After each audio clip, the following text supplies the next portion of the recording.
Live, okay. We're going to start on time. We got just a little bit more time here. Come on. How's my heart to get pounding a little bit more? Yeah, you're natural. Oh, yeah. About to start? Yep. I'm about Good job.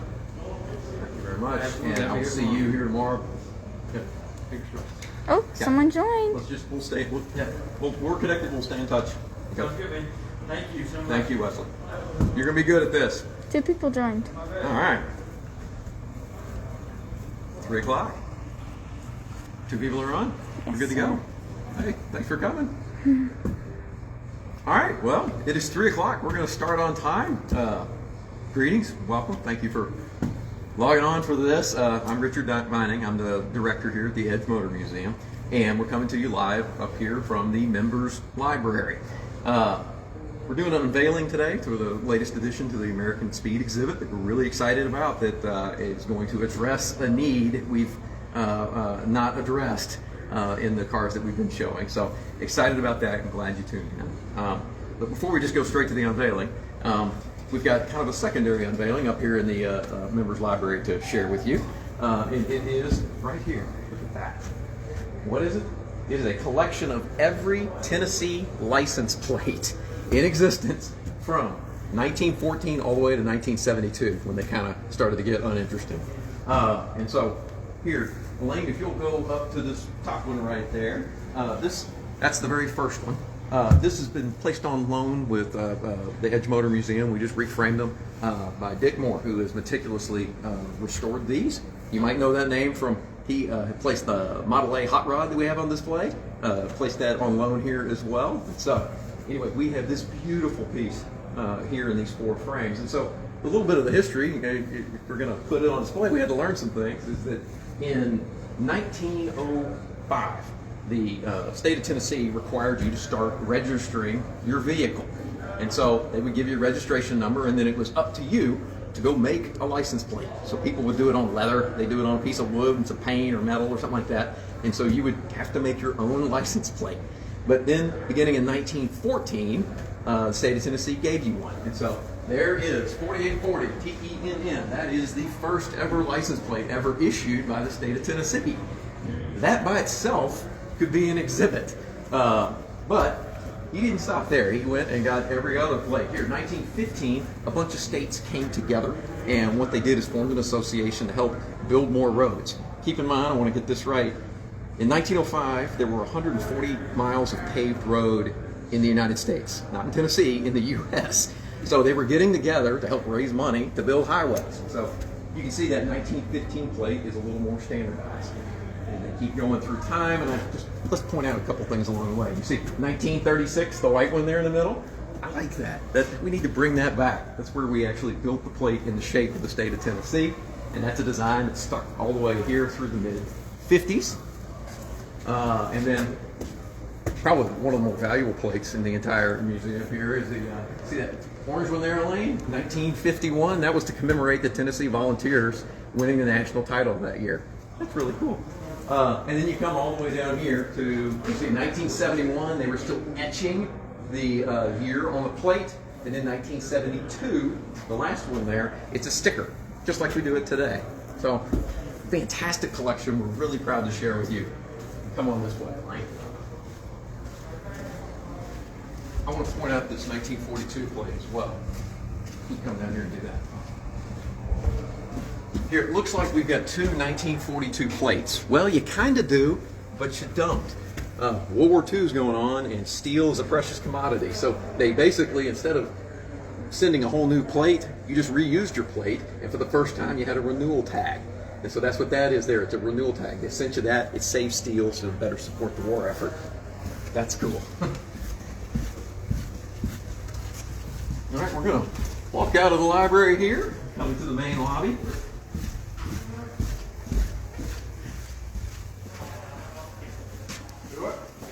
Hello, everybody. Greetings. I am a mechanic today. I'm also the MC here. All right, well, as you can see in the middle, don't panic. The Glasper G2 that has been on the Turner for a while is still here. It's just in the back shop. And it happens to be parked right next to a 2021 Corvette that was here, that brought here yesterday. So I like to say, if you take a picture of that, you're going to be the first person ever to get a picture of it, because there is no way a Glasper G2 and a 2021 Corvette have ever been parked next to each other. But this is the beautiful car we'll be unveiling today. We've been issuing clues on Instagram all week. The fact that we've got an empty parking spot here in the late 60s, that might also be an additional clue for you. Elaine, follow me on down the ramp. So,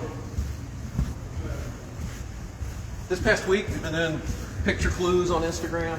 We've had a lot of people make guests on our Facebook page or Instagram page.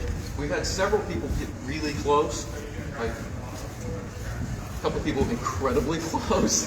One of which who I know is going to be watching today, and you're going to be a little bit frustrated at how close you were. But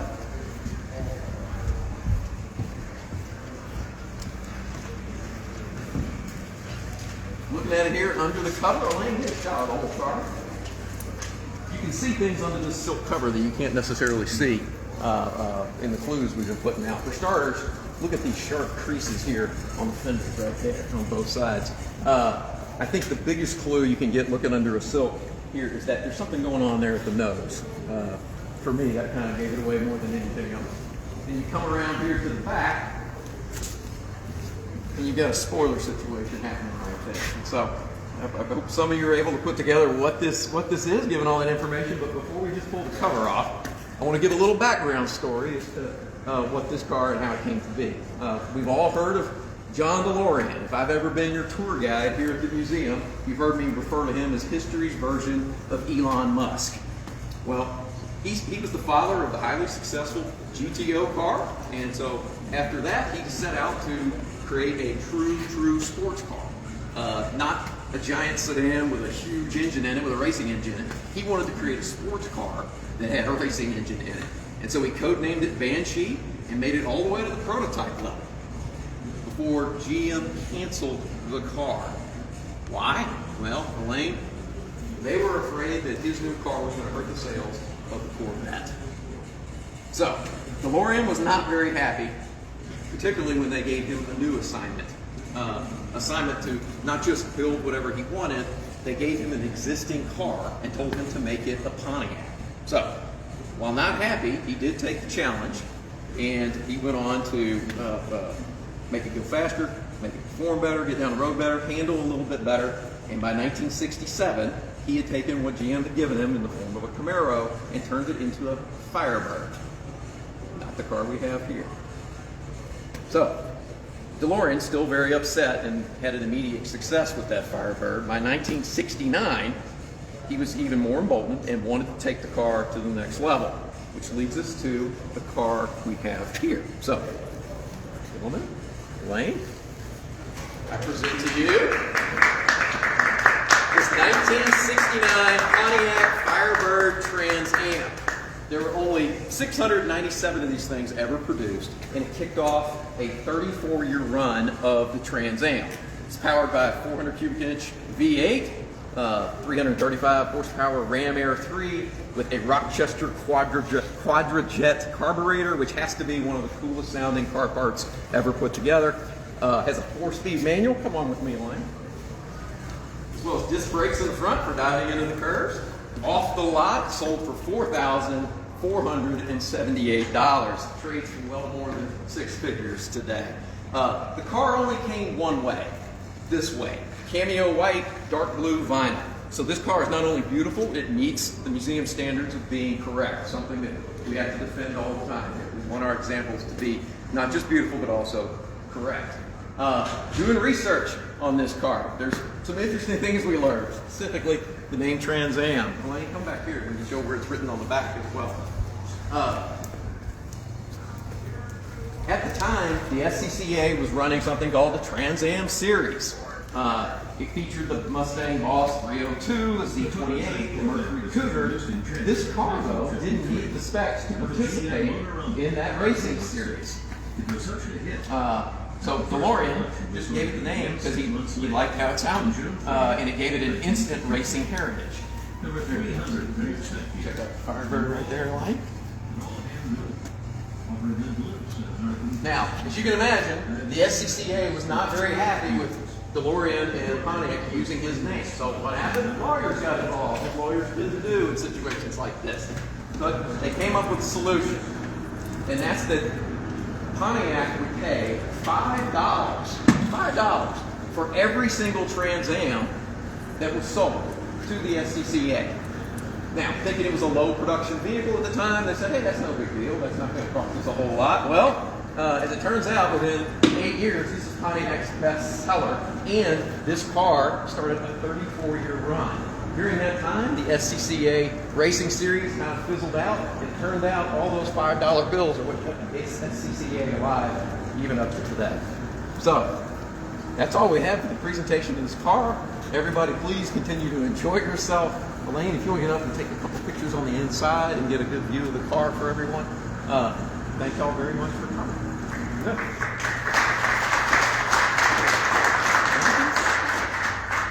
Anybody want to ask any questions about it that we didn't cover there? No? No? I trust you, but no. Oh, Elaine, I do want to say one more thing here. The James family who put this car on loan, they also trusted us with the GT that's up top, the beautiful Ford Unveiling that we did this past summer. I know that you weren't here today, but I very much appreciate your trust in loaning this vehicle here. It's addressing a sorely needed Pontiac presence in this American Speed exhibit. And so thank you so much for doing that for this museum.